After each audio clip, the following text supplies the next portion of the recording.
లేటుగా వస్తాడని చెప్పించుకునే తప్పేం లేదు.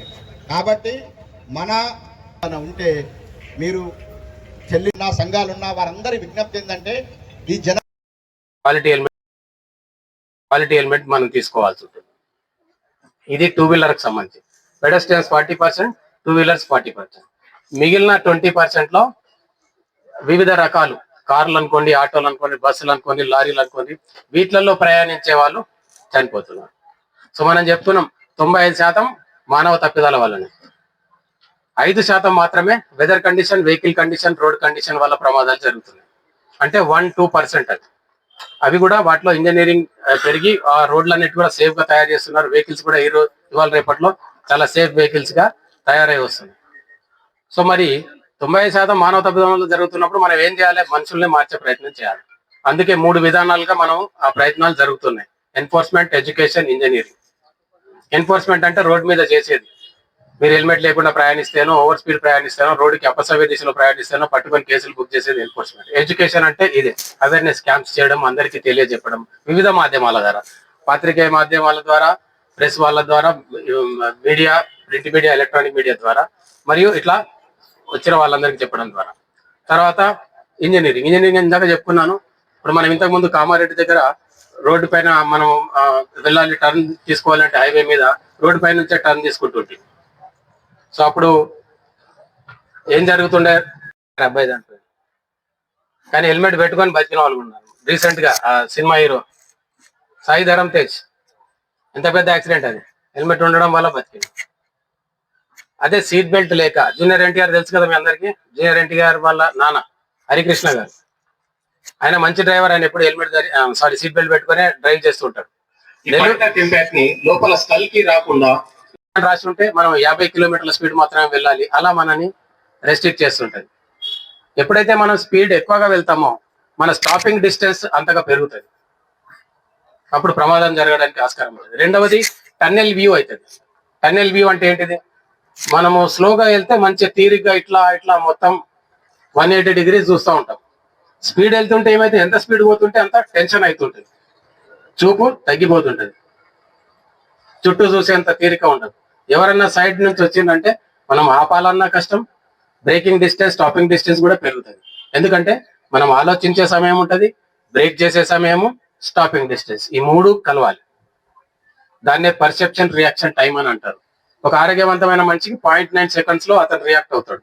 అంటే ఒక అబ్స్ట్రక్షన్ వచ్చింది, ఆగాలి. పర్సెప్షన్ అంటే చూడడం, రియాక్షన్ అంటే చూసిన దానికి రియాక్ట్ అవ్వడం. సో స్పీడ్ ఎక్కువగా ఉంటే మనం రియాక్ట్ తొందరగా కాలేము.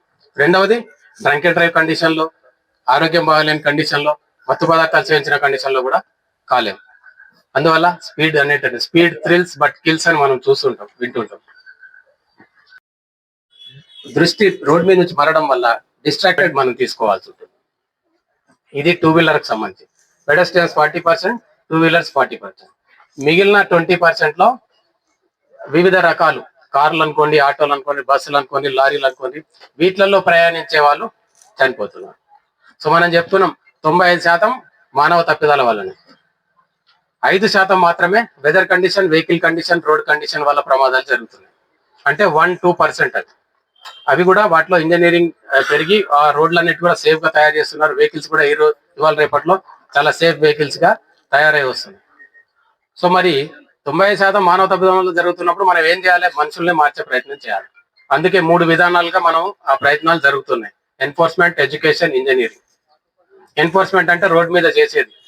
మీరు హెల్మెట్ లేకుండా ప్రయాణిస్తేనో, ఓవర్ స్పీడ్ ప్రయాణిస్తేనో, రోడ్డుకి అపసవ్య దిశలో ప్రయాణిస్తేనో పట్టుకొని కేసులు బుక్ చేసేది ఎన్ఫోర్స్మెంట్. ఎడ్యుకేషన్ నేను భారతదేశ పౌరుడిగా మోటారు వాహనాల చట్టంలో పొందుపరచబడిన ప్రజలందరూ మన రోడ్లపై సురక్షితంగా ప్రయాణం చేయడానికి, ముఖ్యంగా సెల్ ఫోన్ తోని ఇప్పుడు మనము డ్రైవింగ్ చేసినప్పుడు ఫోన్ వచ్చిందంటే ఒకటే అనుకోవాలి, అది యమధర్మరాజు నుంచి వస్తున్నట్టు అనుకోవాలి. మనము ఫోన్ లేపినాం అనుకుంటే ఆ యమధర్మరాజుతోనే డైరెక్ట్ కాంటాక్ట్ అయిపోతుంది. అట్లా అనుకొని ఓకే నేను యమధర్మరాజు దగ్గరికి పోయినా పర్వాలేదు అనుకుంటే మీరు 2 వీలర్ నడిపేటప్పుడు ఫోన్ లేపండి, డైరెక్ట్ మీకు యమధర్మరాజా మాట్లాడతారు. ఎందుకంటే కొంపలు మునిగేది ఏముండదు, అంత యాంగ్జైటీ మనకు అందరికి ఏంటంటే ఎక్కువ. ఫోన్ లేనప్పుడు మనం వ్యవస్థ నడపలేదా? మరి ఫోన్లు లేకుండా మనము ఆఫీసులలో పనులు చేయలేదా? మన కుటుంబాలకు సంబంధించిన కార్యక్రమాలు జరగలేదా? ఫోను లేకపోతే ఏదో కొంపలు మునిగిపోతుందన్న యాంగ్జైటీని మనం విడనాడాలి. ముఖ్యంగా వాహనాన్ని నడిపించేటప్పుడు మాత్రం ఎట్టి పరిస్థితులలో మీరు ఫోన్ను ఉపయోగించరాదని చెప్పేసి కూడా ఈ సందర్భంగా నేను తెలియజేస్తూ, హెల్మెట్ లేకుండా బండి నడపనని, సీట్ బెల్ట్ లేకుండా బండి నడపనని, సీట్ బెల్ట్ లేకుండా బండి నడపనని, వాహనం నడపనని నేను ప్రతిజ్ఞ తీసుకుంటున్నాను. అలాగే చేయడానికి సురక్షితంగా ప్రయాణం చేయడానికి సహకరిస్తాను. ఉత్సవాల్లో భాగంగా ఈ రోజు ఆర్మూరు పట్టణంలో రోడ్డు భద్రతపై అవగాహన సదస్సు ఏర్పాటు చేయడం జరిగింది. రోడ్డు భద్రత అన్నది మన అందరి సామాజిక బాధ్యత. మనం ప్రస్తుతము రవాణా శాఖ మంత్రి పున్నం ప్రభాకర్ గారు, స్పెషల్ చీఫ్ సెక్రటరీ గారు, కమిషనర్ గారు ఆదేశాల మేరకు రాష్ట్ర వ్యాప్తంగా ఈ అవగాహన సదస్సులు నిర్వహించడం జరుగుతుంది. ముఖ్యంగా 70% మరణాలు మానవ తప్పిదాల వల్లనే జరుగుతున్నాయి. అధిక శాతం యువత చనిపోతున్నారు. కాబట్టి విస్తృతంగా రాష్ట్రంలో ఉన్నటువంటి ప్రతి గ్రామాల నుంచి జిల్లా కేంద్రాల్లో కూడా ఈ రోడ్డు భద్రతపై అవగాహన సదస్సులే కాకుండా విస్తృతమైనటువంటి ఎన్ఫోర్స్మెంట్ కార్యక్రమాల ద్వారా కూడా రోడ్డు ప్రమాదాలు నివారించడానికి తెలంగాణ రవాణా శాఖ ఒక కార్యాచరణ చేపట్టింది. దానిలో భాగంగా ఇది రహదారి భద్రతా కార్యక్రమాలు ఒక నిరంతరం కూడా కొనసాగుతాయని చెప్పి తెలియజేస్తా ఉన్నాం.